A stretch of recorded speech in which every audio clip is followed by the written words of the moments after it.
अंत उसके तप से संतप्त हो वह सब आपस में मिलकर जगत के आदि कारण शरणागत वत्सल अनादि और अनंत श्री हरि की शरण में गए। देवता बोले, हे देवादि देव जगन्नाथ परमेश्वर पुरुषोत्तम, हम सब ध्रुव की तपस्या से संतप्त होकर आपकी शरण में आए हैं। हे देव, जिस प्रकार चंद्रमा अपनी कलाओं से प्रतिदिन बढ़ता है, उसी प्रकार यह भी तपस्या के कारण रात दिन उन्नत हो रहा है। बोलिए नाग देवता बाबा सुरगल देव जी महाराज की जय। श्री हरि भगवान विष्णु की जय। हे जनार्दन, इस उत्तानपाद के पुत्र की तपस्या से भयभीत होकर हम आपकी शरण में आए हैं। आप उसे तप से निर्वृत्त कीजिए। हम नहीं जानते वह इंद्र तत्व चाहता है या सूर्य तत्व, अथवा उसे कुबेर, वरुण या चंद्रमा के पद की अभिलाषा है। अंधेश, अब हम पर प्रसन्न होइए और उस उत्तानपाद के पुत्र को तब से निर्विक्त करके हमारे हृदय का कांटा निकालिए। श्री भगवान बोले, हे सूरगण, इसे इंद्र, सूर्य, वरुण अथवा कुबेर आदि किसी के पद की अभिलाषा नहीं है। उसकी जो कुछ इच्छा है वह मैं सब पूर्ण करूंगा। हे देवगण, तुम निश्चित होकर इच्छा अनुसार अपने अपने स्थान को जाओ। मैं तपस्या में लगे हुए उस बालक को निर्विक्त करता हूँ। श्री पराशर जी बोले, देव आदि देव भगवान के ऐसा कहने पर इंद्र आदि समस्त देवगण उन्हें प्रणाम कर अपने अपने स्थान को गए। सर्वात्मा भगवान श्री हरि ने भी ध्रुव की तन्मयता से प्रसन्न हो उसे उसके निकट चतुर्भुज रूप से जाकर इस प्रकार कहा। श्री भगवान बोले, हे उत्तानपाद के पुत्र ध्रुव, तेरा कल्याण हो। मैं तेरी तपस्या से प्रसन्न होकर तुझे वर देने के लिए प्रकट हुआ हूँ। हे सुब्रत, तू वर मांग। तूने संपूर्ण बाह्य विषयों से उपरक्त होकर अपने चित्त को मुझ में ही लगा दिया है।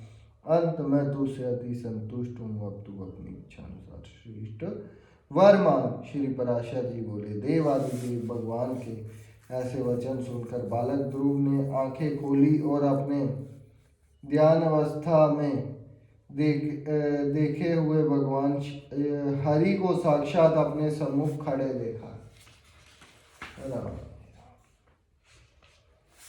श्री अच्युत की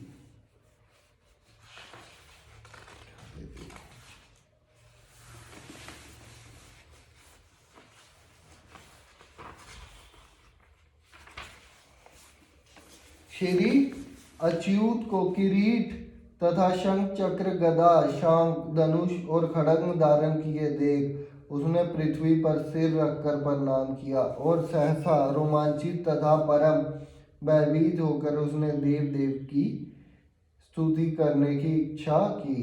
किंतु इनकी स्तुति के लिए मैं क्या कहूँ, क्या कहने से इनका स्तंभन हो सकता है, यह न जानने के कारण वह चित्त में व्याकुल हो गया और अंत में उसने उन देव देव की ही शरण ली।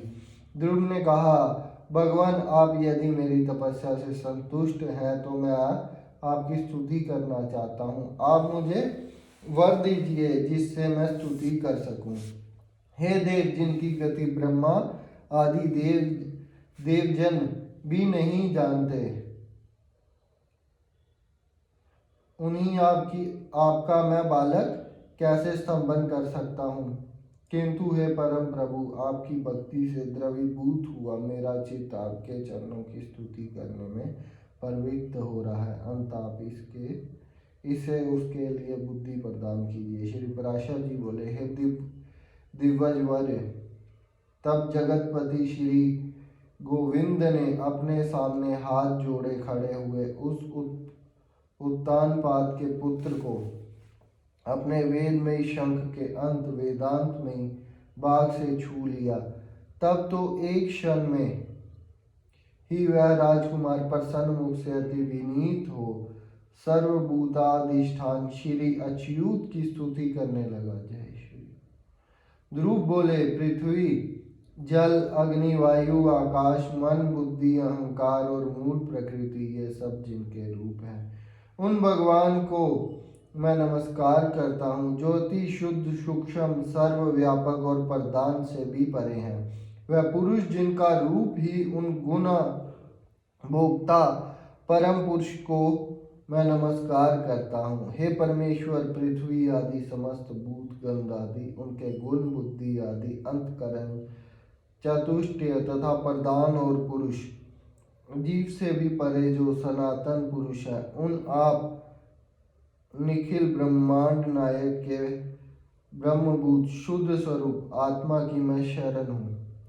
हे सर्वात्मनु, हे योगियों के चिंतनीय, व्यापक और वर्धनशील होने के कारण आपका जो ब्रह्म नामक रूप है, उस विकार हेतु रूप को मैं नमस्कार करता हूँ। हे प्रभु, आप हजारों मस्तकों वाले, हजारों नेत्रों वाले और हजारों चरणों वाले परम पुरुष हैं। आप सर्वत्र व्यापक हैं और पृथ्वी आदि आवरणों के सहित संपूर्ण ब्रह्मांड को व्यापक कर 10 गुण महाप्रमाण से स्थित हैं। हे पुरुषोत्तम, भूत और भविष्यतु जो कुछ पदार्थ है वह सब आप ही हैं तथा विराट, स्वराट, सम्राट और अधिपुरुष ब्रह्मा आदि भी सब आप ही से उत्पन्न हुए हैं। वह ही आप इस पृथ्वी के नीचे, ऊपर और इधर उधर सब ओर बढ़े हुए हैं। यह संपूर्ण जगत आप ही से उत्पन्न हुआ है तथा आप ही से भूत और भविष्यतु हुए हैं। यह संपूर्ण जगत आपके स्वरूप भूत ब्रह्मांड के अंतर्गत है, फिर आपके अंतर्गत होने की तो बात ही क्या है, जिसमें सभी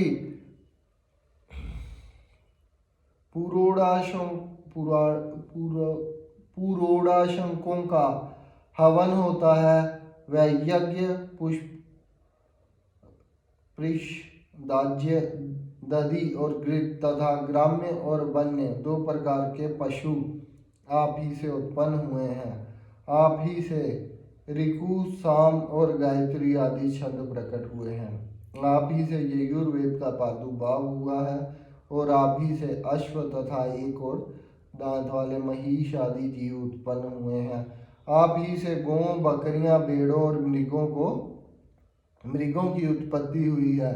आप ही के मुख से ब्राह्मण, बाहुओं से स्त्रियां, जंघाओं से वैश्य और चरणों से शूद्र प्रकट हुए हैं तथा आप ही के नेत्रों से सूर्य, प्राण से वायु, मन से चंद्रमा, भीतरी छिद्र, नासार अंध्र से प्राण, मुख से अग्नि, नाभि से आकाश, सिर से स्वर्ग, स्रोतों से दिशाएं और चरणों से पृथ्वी आदि उत्पन्न हुए हैं। इस प्रकार हे प्रभु, यह संपूर्ण जगत आप ही से प्रकट हुआ है। जिस प्रकार नन्हे से बीज में बड़ा भारी वट वृक्ष रहता है, उसी प्रकार प्रलय काल में यह संपूर्ण जगत बीज स्वरूप आप ही में लीन रहता है। जिस प्रकार बीज से अंकुर रूप में प्रकट हुआ वट वृक्ष बढ़कर अत्यंत विस्तार वाला हो जाता है, उसी प्रकार सृष्टि काल में यह जगत आप ही से प्रकट होकर फैल जाता है। हे ईश्वर, जिस प्रकार केले का पौधा छिलके और पत्तों से अलग दिखाई नहीं देता, उसी प्रकार जगत से आप पृथक नहीं है, वह आप ही में स्थित देखा जाता है। सबके आधारभूत आप में हलादिनी, निरंतर हलादित करने वाली और सनिधि, विच्छेद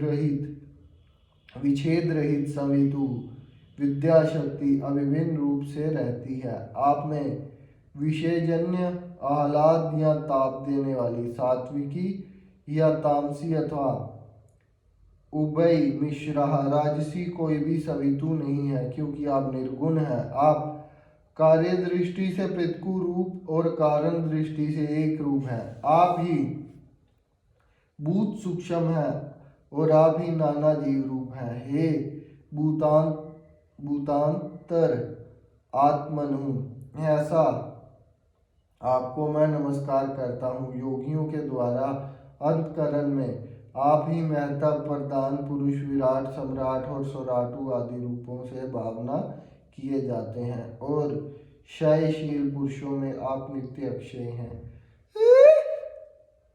आकाश आदि सर्वभूतों में सारनाथ उनके गुण रूप आप ही हैं। समस्त रूपों को धारण करने वाले होने से सब कुछ आप ही हैं। सब कुछ आप ही से हुआ है, अतएव सबके द्वारा आप ही हो रहे हैं, इसलिए आप सर्वात्मा को नमस्कार है। हे सर्वेश्वर, आप सर्वात्मक हैं क्योंकि संपूर्ण भूतों में व्यापक हैं। अंत में आपसे क्या कहूँ, आप स्वयं ही सब हृदयस्थित बातों को जानते हैं। हे सर्वात्मनु, हे सर्वभूतेश्वर, हे सब भूतों के आदि स्थान, आप सर्वभूत रूप से सभी प्राणियों के मनोरथ को जानते हैं। हे नाथ, मेरा जो कुछ मनोरथ था वह तो आपने सफल कर दिया, और हे जगतपते, मेरी तपस्या भी सफल हो गई क्योंकि मुझे आपका साक्षात दर्शन प्राप्त हुआ। श्री भगवान बोले, हे ध्रुव, तुमको मेरा साक्षात दर्शन प्राप्त हुआ, इससे अवश्य ही तेरी तपस्या तो सफल हो गई, परंतु हे राजकुमार, मेरा दर्शन भी तो कभी निष्फल नहीं होता। इसलिए तुझको जिस वर की इच्छा हो वह मांग ले। मेरा दर्शन हो जाने पर पुरुष को सभी कुछ प्राप्त हो सकता है। जय श्री राम जी की तुमने दर्शन है और कह दिया विलासा नहीं, क्योंकि सब तक बोला दिया। ध्रुव बोले, हे भूत भवेश्वर भगवान, आप सभी के अंतकरणों में विराजमान हैं। हे ब्राह्मण, मेरे मन की जो कुछ अभिलाषा है वह क्या आपसे छिपी हुई है? तो भी हे देवेश्वर, मैं जिस अति दुर्लभ वस्तु की हृदय से इच्छा करता हूँ उसे आपकी आज्ञा अनुसार आपके प्रति निवेदन करूँगा। हे समस्त संसार को रचने वाले परमेश्वर, आपके प्रसन्न होने पर संसार में क्या दुर्लभ है। इंद्र भी आपके कृपा कटाक्ष के फल रूप से ही त्रिलोकी को भोगता है। प्रभु, मेरी सौतेली माता ने गर्भ से अति बढ़कर मुझसे यह कहा था कि जो मेरे उदर से उत्पन्न नहीं है उसके योग्य यह राजासन नहीं है। अंत हे प्रभु, आपके प्रसाद से मैं उस सर्वोत्तम एवं अव्यय स्थान को प्राप्त करना चाहता हूँ जो संपूर्ण विश्व का आधारभूत हो। श्री भगवान बोले, अरे बालक, तूने अपने पूर्व जन्म में भी मुझे संतुष्ट किया था, इसलिए तू जिस स्थान की इच्छा करता है उसे अवश्य प्राप्त करेगा। पूर्व जन्म में तू एक ब्राह्मण था और मुझ में निरंतर एकाग्रचित होकर रहने वाला, माता पिता का सेवक तथा सर्वधर्म का पालन करने वाला था। कालांतर में एक राजपुत्र तेरा मित्र हो गया। वह अपनी युवावस्था में संपूर्ण भोगों से संपन्न और अति दर्शनीय रूप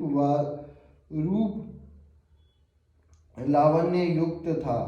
उसके संग से उसके दुर्लभ वैभव को देखकर तेरी ऐसी इच्छा हुई कि मैं भी राजपुत्र हूँ।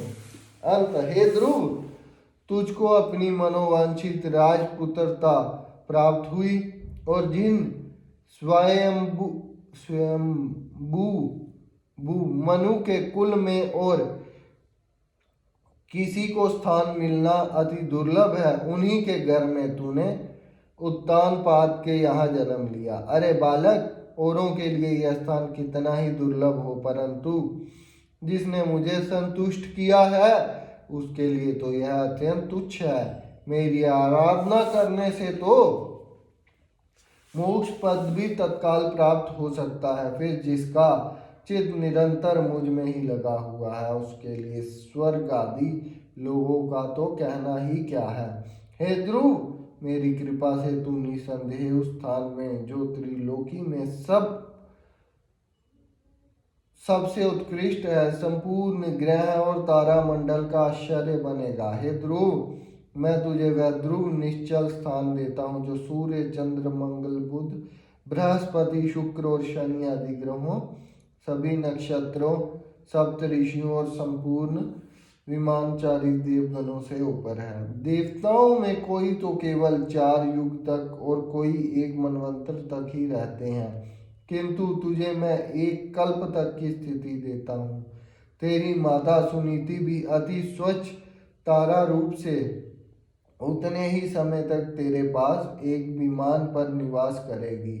और जो लोग समाहित चित्त से सायंकाल और प्रातः काल के समय तेरा गुण कीर्तन करेंगे, उनको महान पुण्य होगा। श्री पराशर जी बोले, हे महामते, इस प्रकार पूर्व काल में जगतपति देवादिदेव भगवान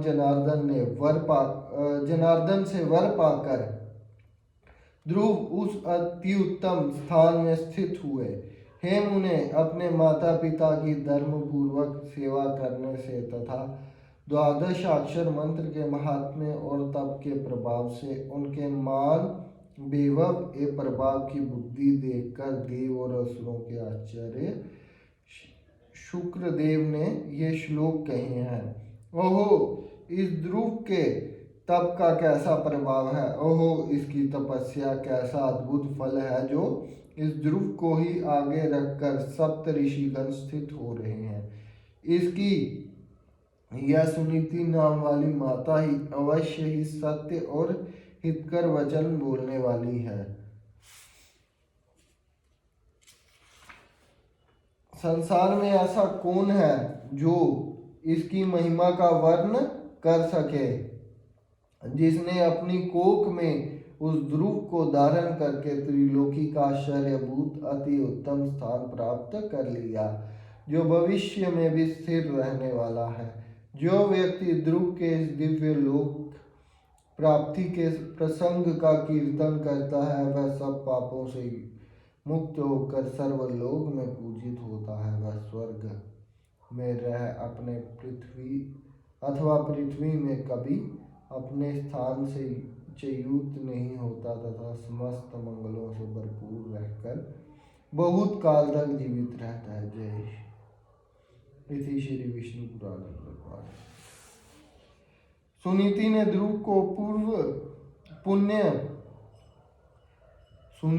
ध्रुव को पुण्योपार्जन करने का उपदेश दिया था, जिसके आचरण से उन्हें उत्तम लोक प्राप्त हुआ। अतएव सुनीति सुनृता कही गई। इति विष्णु पुराणे प्रथमे टंचे 12 अध्याय। यहीं पर हमारे विष्णु पुराण का 12वां अध्याय समाप्त होता है। बोलिए वृंदावन बांके बिहारी लाल की जय। श्री हरि नारायण की जय। ओम लक्ष्मी नारायणाय नमो नमः।